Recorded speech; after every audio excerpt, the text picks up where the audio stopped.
Асқазаныңыз мазалап жүрсе, дәл осы видеоның соңына дейін қараңыздар. Асқазанды тазартқыңыз келсе, сары су ішуіңіз керек.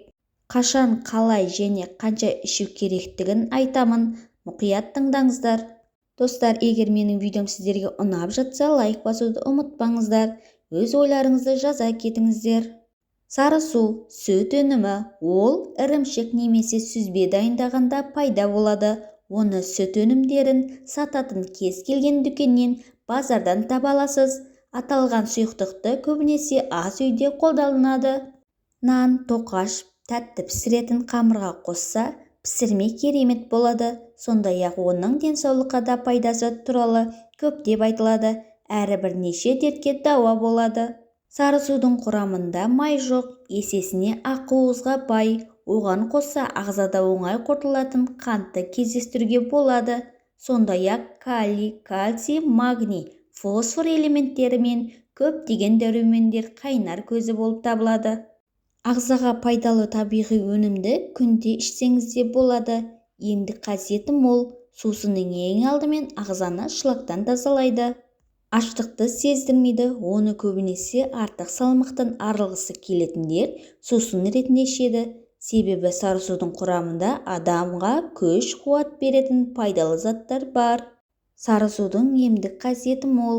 Нақтырақ айтқанда, бүйрек пен бауырдың жұмысын жақсартады, ішектің саулығын реттейді, ағзадағы артық сұйықтықты сыртқа шығарып, улы заттар мен шлактан тазалайды. Терінің шырышты қабықтың асқазан мен ішектің қабынуын болдырмайды, жүйкені тыныштандырады, теріні тазартып жақсартады. Жүкті әйелдерге пайдасы теңіз екенін біле жүріңіз. Сары суды қалай ішу керек? Адам ағзасына қандай пайдасы бар? Сары суды су сияқты кез келген уақытта іше беруге болмайды. Оның да мөлшері мен уақыты болатынын ескеріңіз.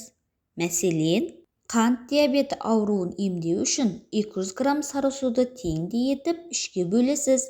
Сөйтіп күніне 3 рет тамақтанудан алдын ішіңіз. Сонда инсулин дұрыс бөлініп, гормон жақсы жұмыс істейді. Егер осылайша тұрақты түрде ішетін болсаңыз, науқастың қан деңгейі реттеледі. Панкреатит ауруын емдеу үшін күніне 2 стакан сары су ішіңіз. Емді үзбей 10 тәулік жалғастырыңыз. Ас қорыту жүйесінің жұмысын жақсартады, әрі ағзаны қажетті микроэлементтерге және дәруменге байытады. Ішек жұмысын жақсартып, артық заттардан тазалау үшін аш қарынға 2 шай қасық тұз қосылған 1 стакан сары су ішуді әдетке айналдырыңыз. Сол кезде ішектің жұмысын жақсартып, шырышты қабықтың қабынуын болдырмайды. Ал ішектегі құртты түсіру үшін 1 стакан сары суға 1-2 тіс езілген сарымсақты араластырып ішесіз. Емді аш қарынға 4 күн бойы ішсеңіз, құрттан да басқа да улы заттардан құтылатын боласыз. Іш қатуды емдеу үшін жарты стакан сары су мен жарты стакан сәбіз шырынын араластырасыз. Оны аш қарынға ішсеңіз, ішектің жұмысын белсенді етеді, әрі шлактан шығарады. Құяң ауруын емдеу үшін күніне 1 стакан сары су ішіңіз. Емді тамақтан алдын қабылдау керек. Сары су ағзадағы артық тұзды шығарып, буынның саулығын жақсартады.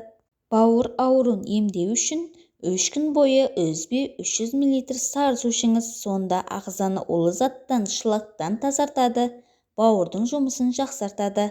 Ағзаға жоғалтқан дәрумендер мен минералдың заттың орнын толтыратын болады. Достар, менің пайдалы видеом сіздерге ұнап жатса, менің арнама тіркеліп, лайк басуды ұмытпаңыздар. Өз ойларыңызды жаза кетіңіздер. Сіздермен бірге болған пайдалы кеңестер бір арнасы.